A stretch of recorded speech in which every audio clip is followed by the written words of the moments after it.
Jalan menuju cahaya.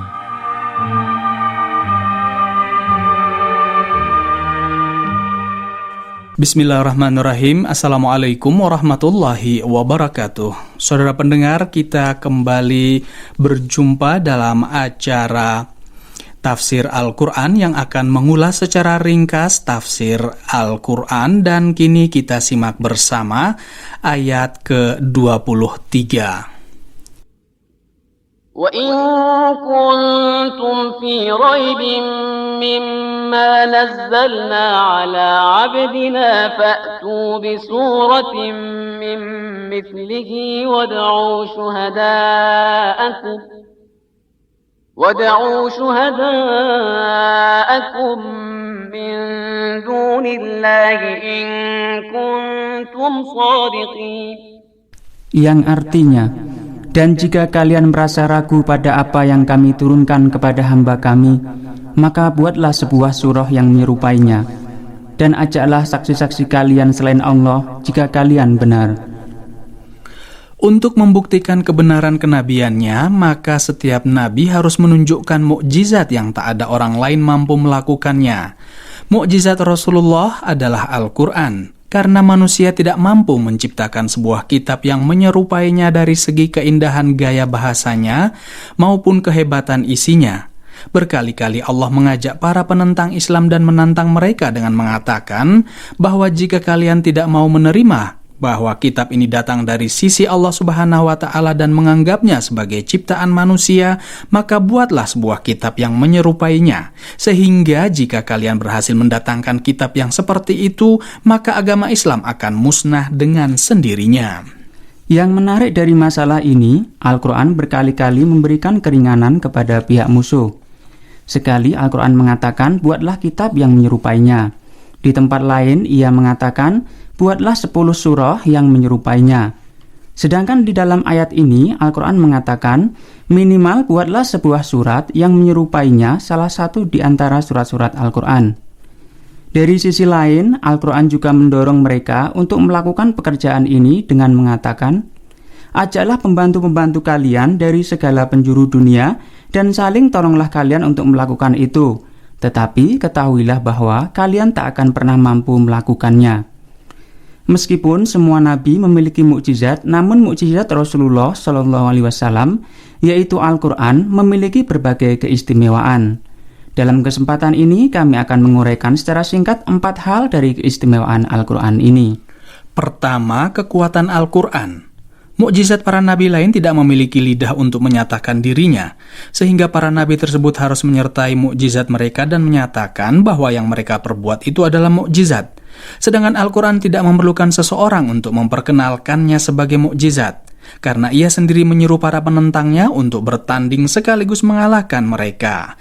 Al-Quran selain merupakan undang-undang juga dokumen undang-undang.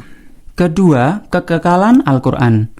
Mukjizat-mukjizat selain Al-Quran terjadi dan berlaku pada zaman tertentu dan hanya masyarakat zaman itu saja yang melihat dan atau mendengarnya. Sedangkan Al-Quran tidak terbatas hanya untuk masa Rasulullah SAW. Ia berlaku sepanjang sejarah sebagai mukjizat.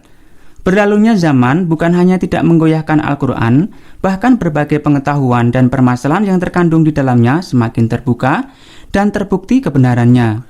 Ketiga, universalitas Al-Quran. Sebagaimana Al-Quran tidak terbatas pada zaman tertentu, ia juga tidak terbatas pada tempat tertentu pula. Sasaran Al-Quran tidak terbatas pada zaman tertentu, ia juga tidak terbatas pada tempat tertentu pula. Sasaran Al-Quran bukan hanya orang-orang Arab di tanah Hijaz, tetapi seluruh bangsa dari setiap kaum dan etnis di dunia ini diseru oleh Al-Quran. Oleh karena itu, Al-Quran sama sekali tak pernah menyeru orang-orang Arab saja dengan umpamanya ya ayyuhal Arab. Yang ada di dalam Al-Quran justru seruan-seruan umum kepada seluruh manusia seperti ya ayyuhan nas dan sebagainya. Keistimewaan terakhir adalah non-materi. Biasanya nabi-nabi lain memiliki mukjizat yang bersifat materi dan jasmani yang membuat kagum mata dan telinga setiap orang. Sedangkan Al-Quran adalah ucapan dan kalimat-kalimat yang terdiri dari huruf-huruf alif ba biasa. Tetapi ia mampu merasuk ke lubuk hati dan jiwa manusia, membuat akal semua orang terpaksa mengagungkannya dan menguasai hati manusia. Dari ayat tadi terdapat 3 poin pelajaran yang dapat dipetik. Pertama, keistimewaan terpenting yang membuat para nabi memperoleh kelayakan untuk menerima wahyu ialah mereka menghambakan diri hanya kepada Allah dan berserah diri sepenuhnya hanya kepadanya. Kedua, Al-Quran adalah kitab pemberi argumentasi dan tidak membiarkan keraguan dan was-was. Oleh karena itu, Al-Quran mengatakan, jika kalian merasa ragu, maka datangkanlah sebuah surat yang menyerupainya. Ketiga, Al-Quran adalah mukjizat ilahi yang bersifat kekal abadi yang terus menantang setiap manusia di setiap zaman dan masa. Kini kita simak ayat selanjutnya, ayat ke-24. فإن لم تفعلوا ولن تفعلوا فاتقوا النار التي وقودها الناس والحجارة أعدت للكافرين.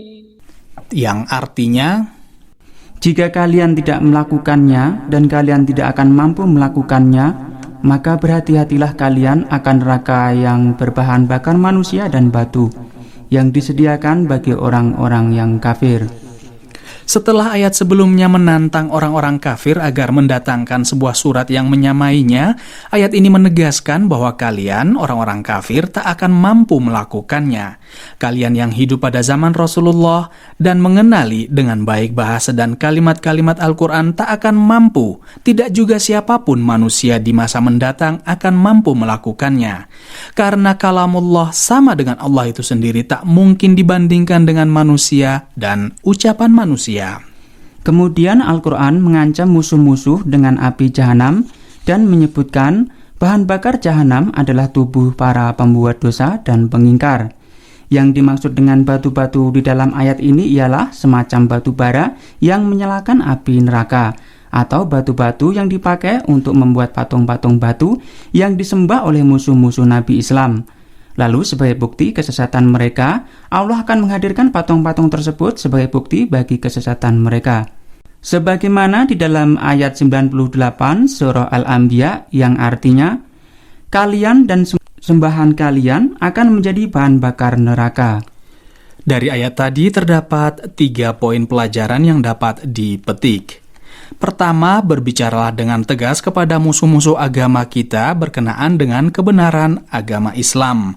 Akan tetapi kita sendiri hendaklah memiliki iman yang benar dan kokoh. Kedua, oleh karena kufur maka manusia sampai ke suatu tempat yang setingkat dengan batu, dengan benda-benda mati lainnya. Ketiga, hati yang sudah keras membatu tak mungkin ditembus oleh ajaran-ajaran kebenaran. Di akhirat kelak akan dikumpulkan dengan bebatuan pula. Nah, kini kita simak ayat ke-25. وَبَشِّرِ الَّذِينَ آمَنُوا وَعَمِلُوا الصَّالِحَاتِ أَنَّ لَهُمْ جَنَّاتٍ تَجْرِي مِنْ تَحْتِهَا الْأَنْهَارُ كلما رزقوا منها من ثمرة رزقا قالوا هذا الذي رزقنا من قبل وأتوا به متشابها ولهم فيها أزواج مطهرة وهم فيها خالدون. Artinya, dan sampaikan berita gembira kepada mereka yang beriman dan berbuat baik, bahwa bagi mereka disediakan surga-surga yang mengalir sungai di dalamnya. Setiap mereka diberi rizki buah-buahan dalam surga itu. Mereka mengatakan, inilah yang pernah diberikan kepada kami dahulu. Mereka diberi buah-buahan yang serupa, dan untuk mereka di dalamnya ada istri-istri yang suci, dan mereka kekal di dalamnya. Jika ayat sebelumnya menceritakan orang-orang kafir yang diancam siksaan api neraka, maka dalam ayat ini menjelaskan nasib orang-orang yang beriman, sehingga dengan memperbandingkan nasib dua kelompok tersebut, hakikatnya akan lebih jelas. Pada dasarnya, iman tanpa dibarengi dengan amal saleh tidak akan berguna. Iman maupun amal apabila berdiri sendiri tidak akan menjamin kebahagiaan manusia. Iman ibarat akar pohon dan amal saleh adalah buahnya. Buah yang manis adalah bukti dan kesuburan pohon, dan pohon yang kuat menyebabkan terawatnya buah yang baik. Orang-orang yang tidak beriman kadang-kadang melakukan amal baik, akan tetapi karena iman tidak tertanam dan tidak berakar pada jiwanya, maka amal baik tersebut tidak akan pernah abadi. Tempat orang-orang beriman di hari kiamat adalah surga yang kebun-kebunnya selalu hijau, penuh dengan buah dan air yang mengalir di bawah pohon-pohonnya. Meskipun buah-buahan surga bentuknya mirip dengan buah-buahan dunia, sehingga penduduk surga merasa tidak menyukainya, namun dari rasa dan baunya sungguh jauh berbeda. Meskipun dalam Al-Quran banyak ayat yang menceritakan tentang nikmat-nikmat surga dalam bentuk materi seperti kebun, istana, dan istri, namun di balik itu banyak ayat lain juga mengisyaratkan tentang nikmat-nikmat surga dalam bentuk maknawi.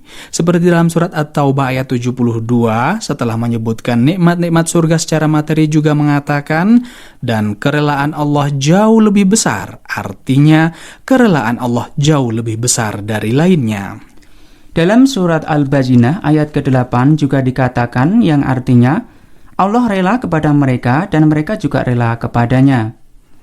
Nampaknya hal-hal yang berkaitan dengan nikmat surga yang dijelaskan dalam Al-Quran seperti tempat tinggal penduduk surga, pada dasarnya hal itu bukan sebagai balasan sempurna bagi mereka.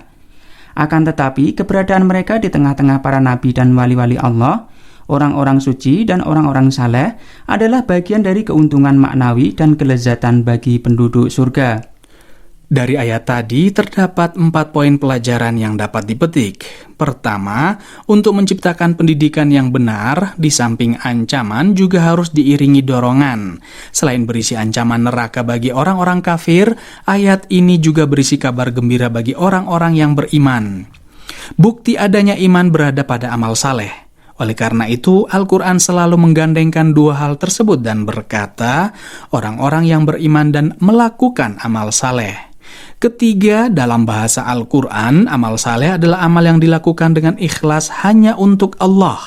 Oleh karena itu, amal saleh dijelaskan setelah iman kepada Allah. Yang keempat, penderitaan yang dirasakan oleh orang-orang beriman di dunia dalam menjaga halal haram, di akhirat kelak surga sebagai balasannya.